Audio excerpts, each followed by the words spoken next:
What is up, everyone? Welcome to Panfro Games, and oh my Arceus. There is so many leaks that occurred this morning, and this is absolutely crazy. So if you're just catching up to the news, this is the perfect place to be because we're going to be talking about all the leaks that just occurred for Pokemon Legends Arceus. By the time that this video is published, there may be even more leaks, which I will be covering, but these leaks will be the very beginning of the game. And I do want to shout out to Pori Leaks over on Twitter and on Discord because, wow, they got the game early and we saw a lot. So, you guys, if you don't want spoilers, then definitely don't watch this video because I'm going to start diving into spoiler content right now. So here's your warning, just, maybe check it out later, but we're going full deep. I want to know everything about this game and I want to share it with all of you. All right, so here are the leaks. I just want to say none of these are my images. I am just reporting what is easily accessible on a Twitter timeline, but I want to put my own commentary on it. So Pori Leaks has gotten the game early and we are looking at the character creation. Nothing too crazy here, just very similar to Brilliant Diamond Shining Pearl and also Sword and Shield, how you select the different character models, and it's just really based on their skin color. And here are the controls for the game, and there's nothing too crazy over here. A dedicated dodge button is probably the most interesting thing we're going to be seeing on here. The fact that you can ride your Pokemon easily, check your phone, like a lot of cool stuff. Nothing too crazy. And then here's our first major story leak. So this screenshot said it's probably your phone, but it's changed shape. You feel strange power emanating from it. And you see this. So this is very important. This game is a sequel to Pokemon Brilliant Diamond and Shining Pearl. This is a sequel game because you are a time traveler from the future. You have a cell phone that literally looks like Arceus. It has the Arceus stuff on it. So it seems like Arceus took you from the future post Brilliant Diamond Shining Pearl and brought you into the Hisuian region for some whatever reason. This is why you are wearing a t-shirt which is featured in Pokemon Sword and Shield. And actually the male trainer is wearing a shirt from Pokemon X and Y. So these are future games, and the protagonists are actually 15 years old, which makes them the oldest Pokemon protagonists so far in Pokemon outside of the Pokemon Black and White protagonists, who are also 15. So we got some footage of entering the town here. Nothing too crazy per se. And we don't have audio. I think the coolest thing here is Mount Coronet has a crazy wormhole going on over here. So this is pretty wild content right there. But besides this looks pretty standard fare. Like, this is what we have seen from the different trailers of the game already. But yeah, this Mount Coronet like time hole stuff is pretty wild and definitely going to be part of the story there. So the map is going to have a bunch of markers. This is our hub world. We're going to be exploring a lot of it for sure. And here's confirmation of literally you are 15 years old. Very interesting. And if you do not pick, and whatever character you don't pick actually ends up being a other character in the story, but they're actually from that time period, which is pretty interesting. So if you were to pick the male trainer, Dawn here would actually be in the Hisuian outfit already, just as a regular person. So this is a first for Pokemon. You will be expelled from the village to meet your fate and perhaps your death in the wilds. So I don't remember a Pokemon game where a character is literally going to say, you're going to die. So I already sense like a little bit more mature themes to this already. So that's pretty interesting overall. And the professor looks completely wacky here.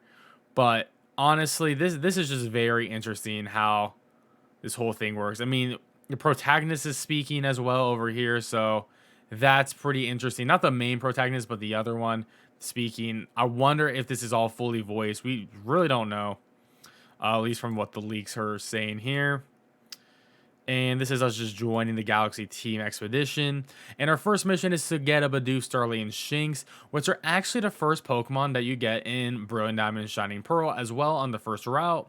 So I'm thinking the Pokemon that we get are going to be very similar, and this just more confirms to me all the Gen 4 Pokemon we're getting. And here's our footage of getting our very first Pokemon. So it's very simple. You just run up to the Pokemon, you actually pick it. Cyndaquil's fire looks absolutely phenomenal, and we still have not seen the rumored regional variants of the final forms of each starter, but I do believe it's going to happen, and I am hyped for whatever Typhlosion is going to be, which is apparently going to be Fire and Ghost.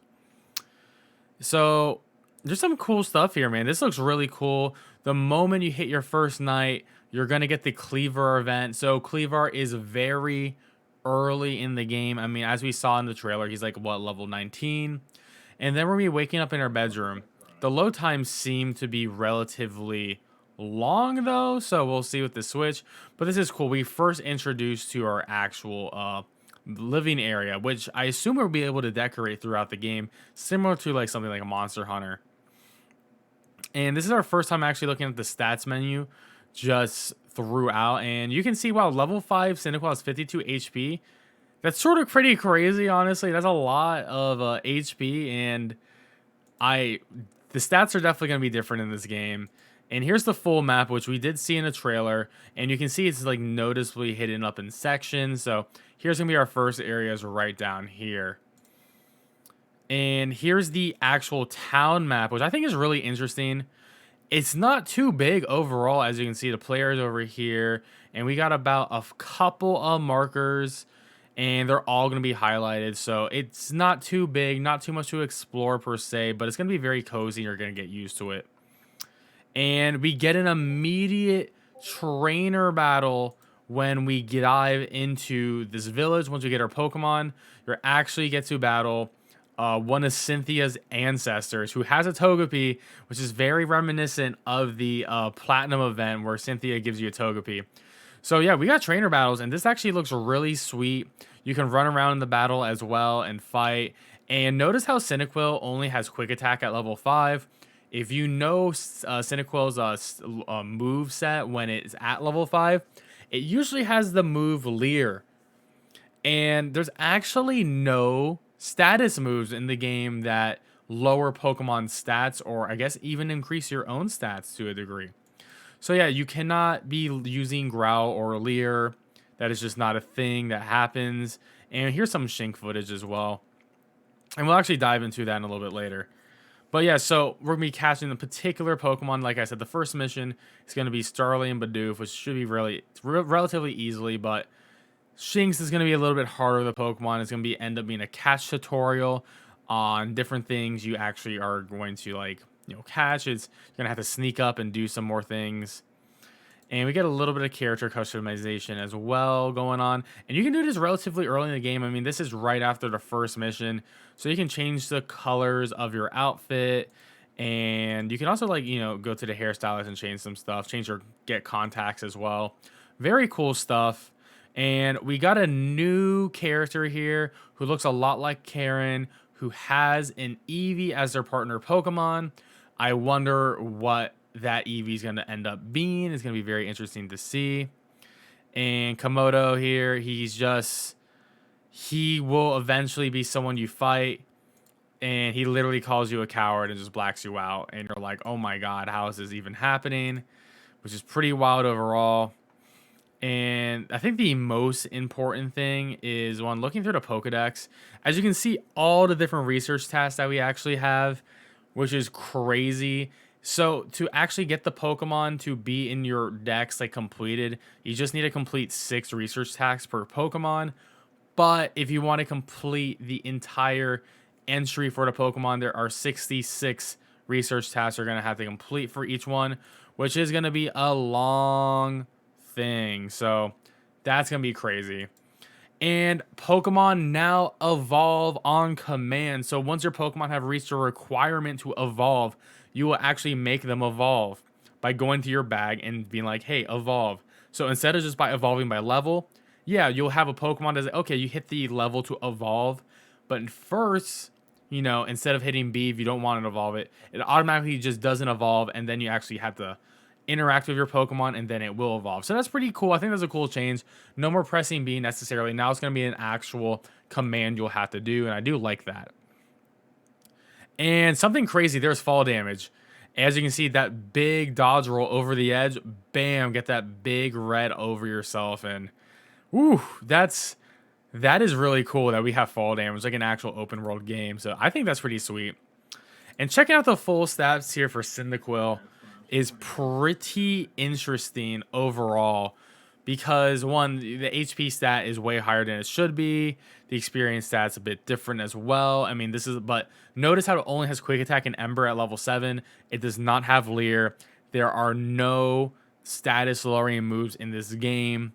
Pretty crazy overall, but there are moves like Thunder Wave and Will-O-Wisp, so it's not like all non-damaging moves are in the game. But yes, also natures are in the game. As you can see, we have a bold Cyndaquil, minus attack plus defense. We are still figuring out what these circles actually mean. And I sort of think these could be EVs. I think we have an actual representation of what EVs our Pokemon have. And I think this could potentially cap at, like 252 per stat. Maybe it'll be different in this game because it's a different system. But I think based on which Pokemon you're capturing or the feeding, those stats will actually go up. So I think that's going to be a really cool thing to see. And here's another wild Pokemon battle against a Weasel. This is very similar to any of the trailer footage that we've actually seen already. But I think it's cool overall. I think the animations in the battle is really nice. The Cyndaquil fire is so incredibly good too. So overall, I'm just really happy with what we've seen. This is leaks from like the very first hour to 2 hours of the game. So it's pretty wild overall that this is looks so good, and you get to actually play the game pretty relatively quickly. So I'm really happy with what we are seeing here.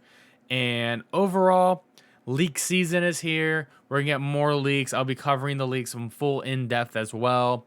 So if you enjoyed this video, please like, subscribe to the channel, and I'll catch you guys next time with more Pokemon action. Peace out, and have a great one.